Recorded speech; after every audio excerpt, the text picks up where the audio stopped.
What if Hollywood's most masculine icon carried a secret he never dared speak? Gary Cooper, tall, silent, a symbol of strength, defined the golden age of American film. But behind that quiet charm were private battles and a silence that never broke. Whispers outlived him, of secret affairs, of betrayal, of a hidden list, not of lovers, but of regrets. This is the story he never told. Let's begin. Gary Cooper was born Frank James Cooper on May 7, 1901, in Helena, Montana. Cooper came from a prominent family of English descent. His father, Charles Henry Cooper, was a respected Montana Supreme Court justice, and his mother, Alice Cooper, was an educated woman who valued culture and refinement. As a boy, Cooper grew up on the family ranch, learning to ride horses and gaining the natural athleticism and rugged grace that would later become hallmarks of his film persona. His early years in the vast landscapes of Montana instilled in him a strong sense of individualism and quiet strength, qualities that audiences would later admire in his iconic screen characters. When Cooper was a teenager, he was sent to England to attend Dunstable Grammar School.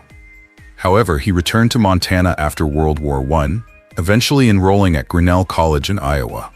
Although he initially studied art and hoped to become a commercial illustrator, fate had other plans.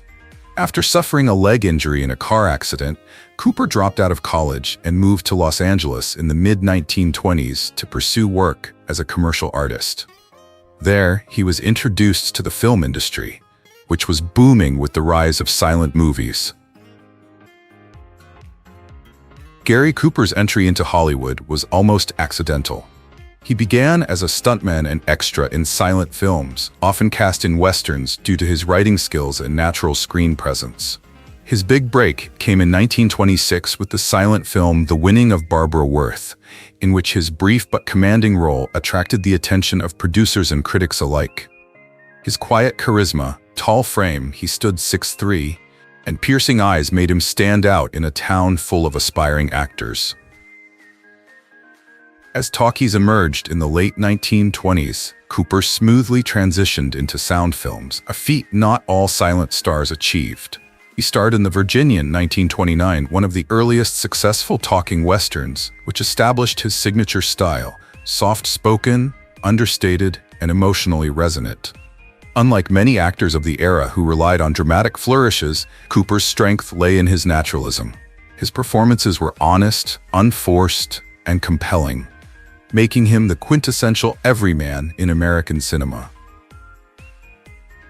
Gary Cooper's film career spanned over 3 decades, and he appeared in more than 80 films, many of which are now considered classics. In the 1930s and 1940s, he solidified his reputation as one of Hollywood's most bankable stars, portraying heroes who were humble, brave, and morally upright.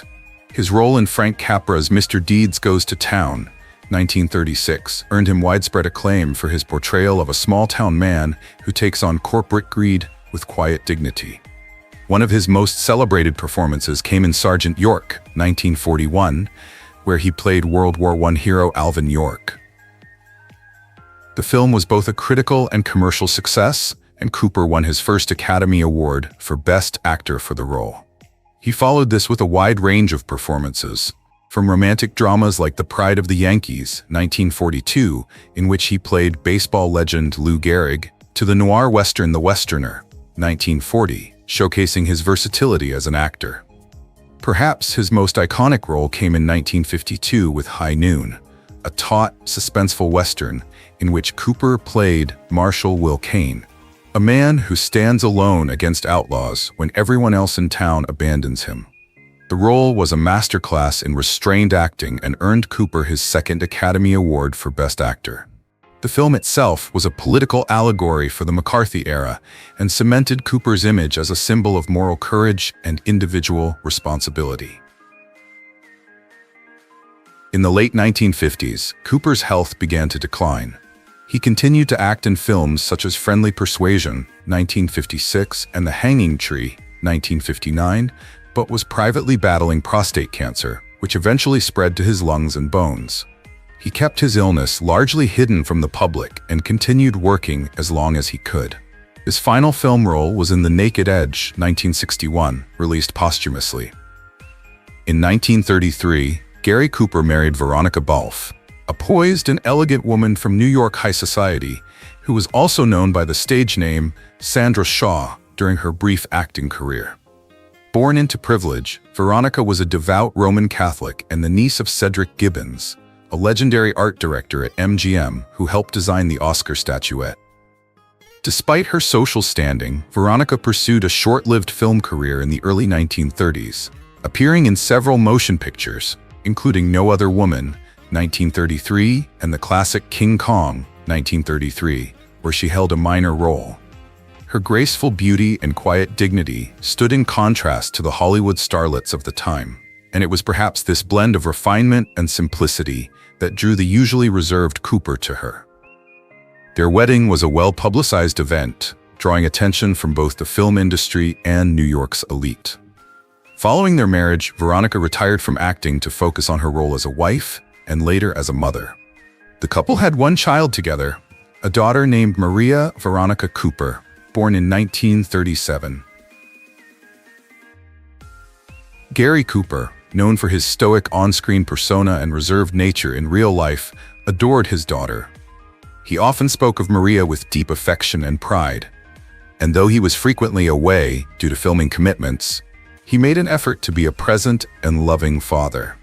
Maria grew up largely shielded from the glare of the Hollywood spotlight, thanks to her mother's desire to maintain a stable and private upbringing. Nonetheless, her father's fame inevitably touched her life. As she matured, Maria developed a deep admiration for her father's work and values, later authoring a book about him, Gary Cooper, Enduring Style, which celebrated not only his contributions to film but also his understated elegance and personal integrity. However, the seemingly idyllic marriage between Gary and Veronica began to unravel in the late 1940s. Despite Cooper's carefully cultivated public image as a gentleman and devoted family man, he had a reputation in Hollywood circles as a ladies' man, and he engaged in several extramarital affairs over the years. The most serious and damaging of these relationships was with the actress Patricia Neal, whom he met on the set of The Fountainhead, 1949.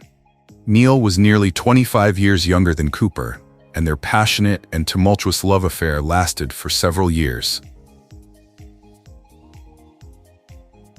Cooper was reportedly torn between his commitment to his family and his feelings for Neal, who deeply loved him and was willing to sacrifice her own career to be with him. Their affair became an open secret in Hollywood, and it put an immense strain on Cooper's marriage. By 1951, the emotional toll had become too great, and Cooper and Veronica officially separated. He moved out of the family home and into a separate residence, although they remained legally married.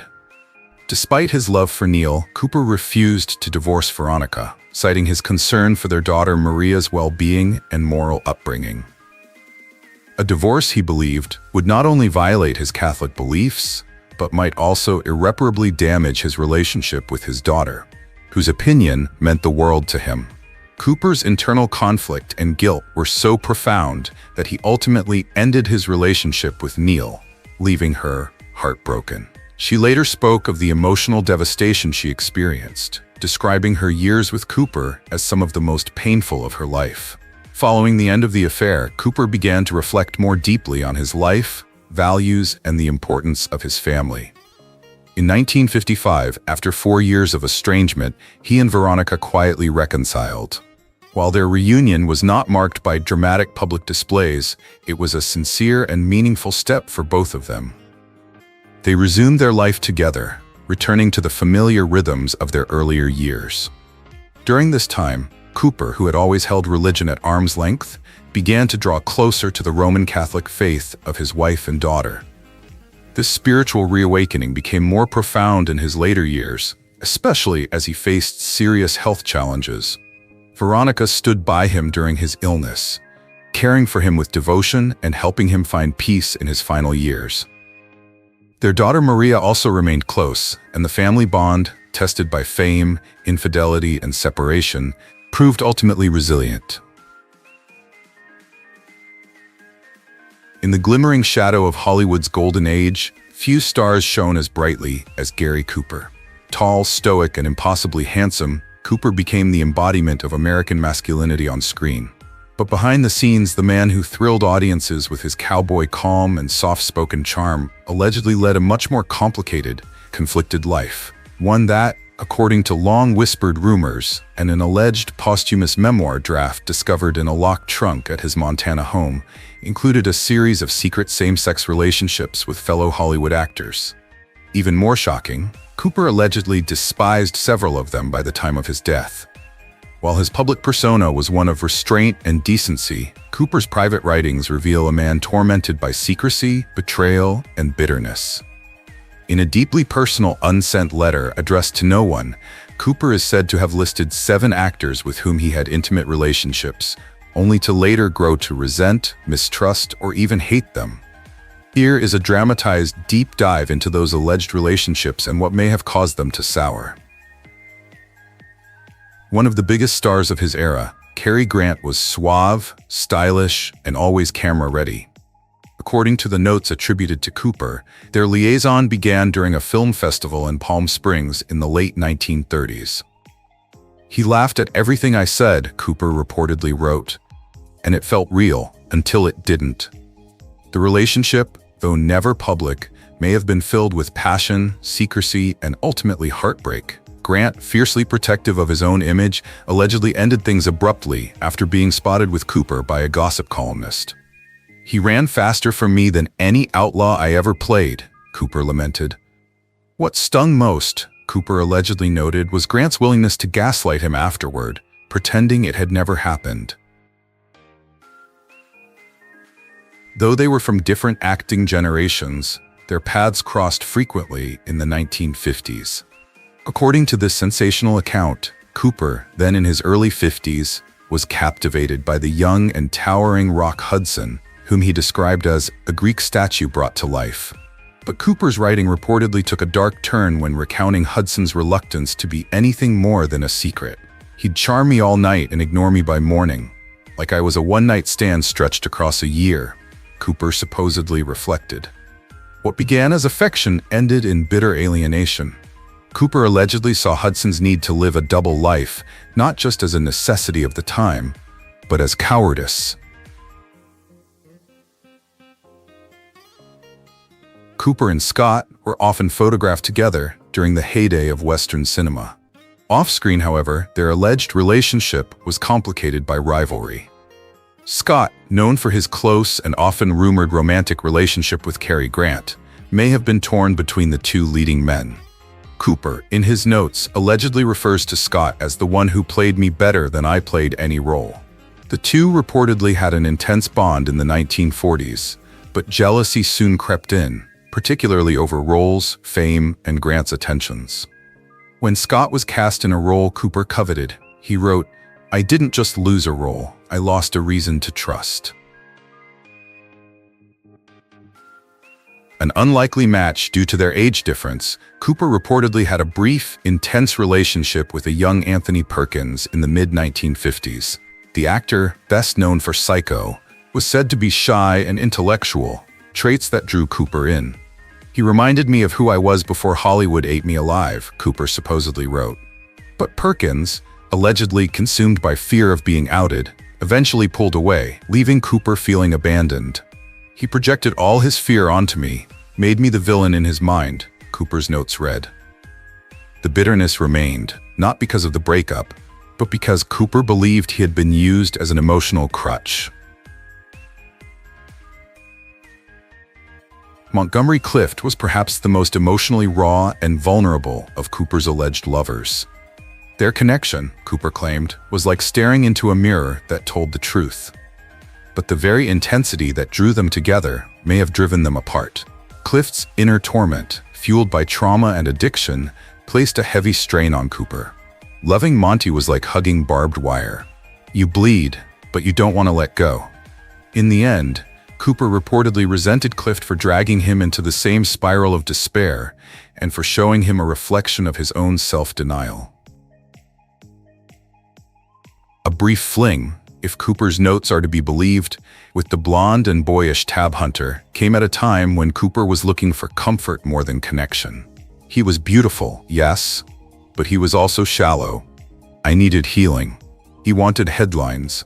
The age gap again played a role. Cooper described their relationship as transactional. Hunter, on the cusp of stardom, allegedly sought Cooper's guidance and connections. He kissed like he was taking notes, Cooper supposedly wrote. The relationship ended bitterly, with Cooper accusing Hunter of leaking details to a gossip columnist, though no proof ever surfaced. Perhaps the most shocking name on the list, and the most tragic, was James Dean.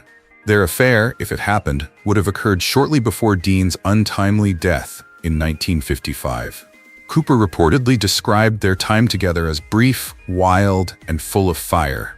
Dean's rebellious spirit fascinated Cooper, but it also enraged him. He lived like the world owed him something, and I gave him more than I should have.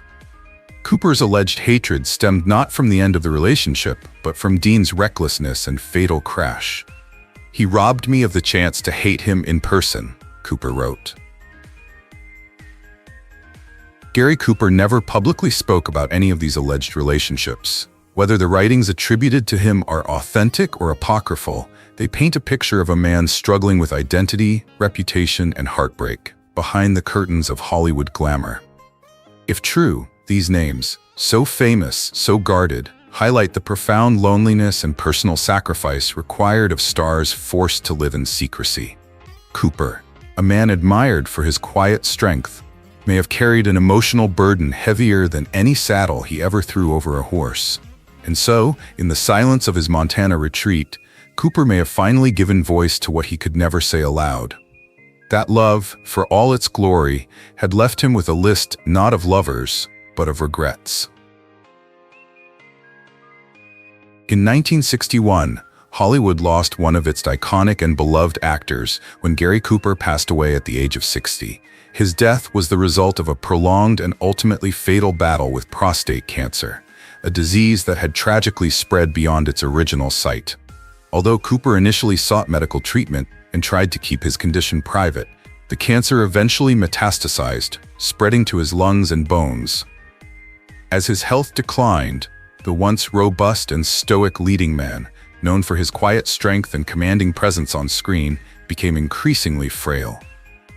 Friends and family were devastated to witness the transformation of a man who had once epitomized rugged American masculinity, starring in classics like High Noon, Sergeant York, and Mr. Deeds Goes to Town. Despite his illness, Cooper maintained a remarkable sense of dignity and calm. He had long been a deeply private individual, rarely courting the spotlight outside his film roles, and he faced his mortality with similar quiet resolve. In his final months, he was surrounded by close family and friends, including his wife, Veronica "Rocky" Balfe, and their daughter, Maria. As word of his illness spread, tributes began pouring in from across the film industry. Many of his colleagues, including close friend Ernest Hemingway, expressed profound sorrow at the impending loss of a cinematic legend. Initially, Gary Cooper was laid to rest in California, a state where he had spent much of his professional life, and where the Hollywood film industry that made him famous was centered. He was buried in Holy Cross Cemetery in Culver City, a place known as the final resting place for many notable figures in the entertainment world. However, his wife Rocky later decided to have his body reinterred on the East Coast, feeling that a more personal, quieter location would better honor Cooper's life and faith. He had converted to Catholicism in the late 1950s. She arranged for his remains to be moved to Sacred Heart Cemetery in Southampton, New York. The move was deeply symbolic, reflecting not only the family's connection to the area, but also Rocky's desire to have her husband rest in a more peaceful, family-oriented setting, away from the fanfare and spotlight of Hollywood. Sacred Heart Cemetery, nestled in the serene environs of Long Island, became a place where Cooper's family and friends could visit him in privacy, away from the public eye. It was also reflective of the couple's life together. Rocky, a devout Catholic and former debutante, who had stepped away from her own potential Hollywood career to support her husband, had always valued family and tradition above fame. In relocating Gary Cooper's body, she ensured that his final resting place would reflect the values he came to cherish in the latter part of his life: faith, family, and quiet dignity. Gary Cooper's death marked the end of an era in Hollywood. He had been more than just a movie star. He was an American icon, a symbol of integrity, humility, and strength. His legacy continues to endure, not only through his unforgettable films, but also through the personal stories of those who knew him, admired him, and were inspired by his life, both on and off the screen. In the end, Gary Cooper left us with more than iconic roles and unforgettable films. He left behind a silence filled with secrets, sacrifices, and truths too heavy to name. His story isn't just about fame, it's about what it cost to maintain an image, and what it meant to be a man in an era that demanded masks. If this side of Hollywood's golden age moved you, subscribe to uncover more stories that history tried to bury. And tell us in the comments, what do you think Gary Cooper was really trying to say?